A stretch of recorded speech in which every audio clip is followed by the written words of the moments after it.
folks, and welcome back to Glenn and Adrian's Rock Talk. That's Adrian. And that's Glenn. And today we're going to break ground on another new band. This one's Chicago. First known as Chicago Transit Authority, but now known to most of us as Chicago, because the Chicago Transit Authority did not like them using their name. So the first actual album where they were Chicago has a song on it called 25 or 6 to 4, and that's what we're going to look at today. We're going to look at their Tanglewood performance, which I believe was in July of 1970. And this had actually come out as a single in June, so it was kind of their hot single at the time. This is often called Chicago 2, even though it's the first one where they actually called themselves Chicago, being Chicago Transit Authority on the first album, which, by the way, is a fantastic record. And if you only had 2 Chicago albums, the first and the second are the ones to have. So this song is interesting in that it's got a funny title. It's by Robert Lamm, who is the keyboardist. He did a lot of the writing on those first 2 albums. And he says it's about writing a song in the middle of the night.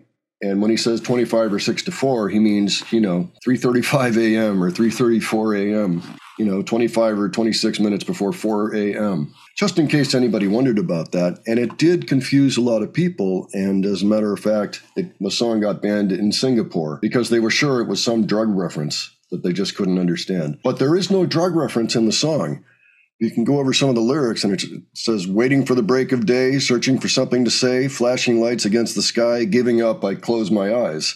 Sitting cross-legged on the floor, playing with his guitar, 25 or 6 to 4, looking at his watch.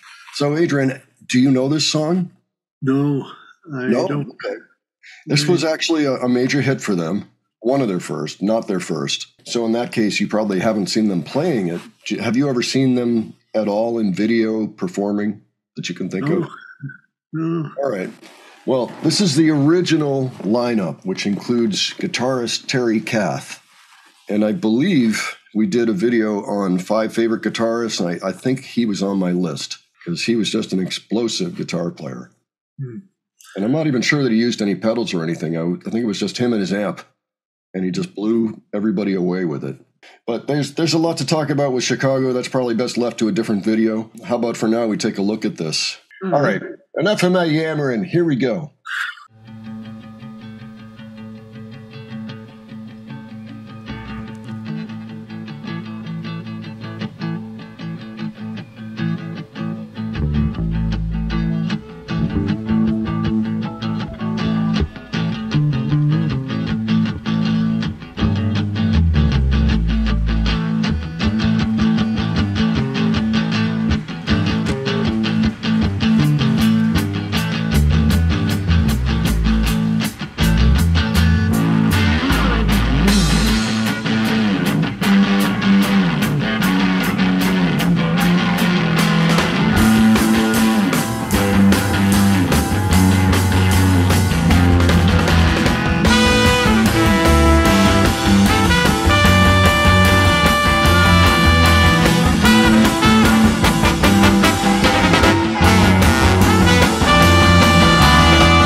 Touching 5 or 6 to 4.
waiting for the break of day.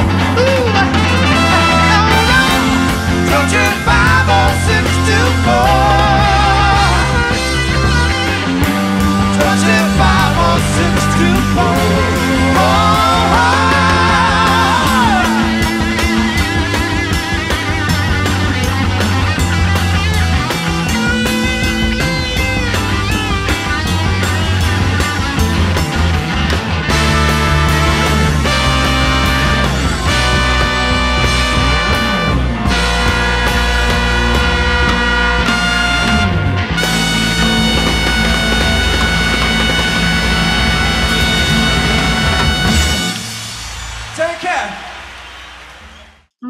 First, that ending with the horns, it was just, you can tell it was very well written. Written that way. Yeah. Oh, that guitar solo was also amazing. Kath was really killing it. Oh, boy. Yeah, that was something he would do routinely. People were just, their jaws would drop. Like Jimi Hendrix was a fan of Terry Kath. Mm-hmm. You know, that says something. Wow. Yeah, pretty high praise. Yeah. But so this was really like the top time to see Chicago. However, they're still performing today. I believe there's 3 members still in the band. Robert Lamm, I think, is still in it. James Pankow, who's the trombone guy. I think there's one more, maybe Lee Loughnane on the trumpet. But anyway, I mean, this was definitely one of the best times to see them. You know, right in 1970. And so much talent in that group. Well, yeah. So, how much do you actually know about this band, Adrian? Have you ever heard any of their? I think I've had a total of 3 short conversations about Chicago, and in at least 2 of those conversations, somebody mentioned the horn section. Oh, yeah. Well, that's one of the things that kind of sets it apart. Of course, you know, the Electric Flag had a horn section, and Blood, Sweat, and Tears had a horn section. Mm-hmm. These guys were just about the same time period, maybe just a hair after. Yeah, they were known for the same thing. They had amazing, really imaginative arrangements for the horns. It's always interesting to listen to them. They're really unique. I do like a lot of the work they did in their very early years, you know, but they were really a raw band. These are kind of the Terry Kath years that I'm talking about. Terry was with them until after the 11th album came out, and then, unfortunately, he died in an accident. They had some good songs on every record. The strongest ones were the very early ones, I think, like maybe up through about 5. But there are plenty of things I like to listen to on the albums with Terry after that. Anyway, I don't want to get too into my own preferences there. I urge everybody to go out and listen to the early stuff in Chicago and go from there and decide how you feel. Yeah. Okay, well, so those of you that have seen Chicago, why don't you let us know about it below? Like I say, I know they're still touring now, or they still tour today, to my knowledge, with 3 original members. If you have songs you want us to check out, please let us know. If you enjoyed this video, please give it a like. And if you enjoy our presentation, please subscribe. All right, thanks very much for joining us on this one. Boy, Terry Kath. Yeah. Respect. All right, and we'll catch you on the next one, folks. Take care. See you all later.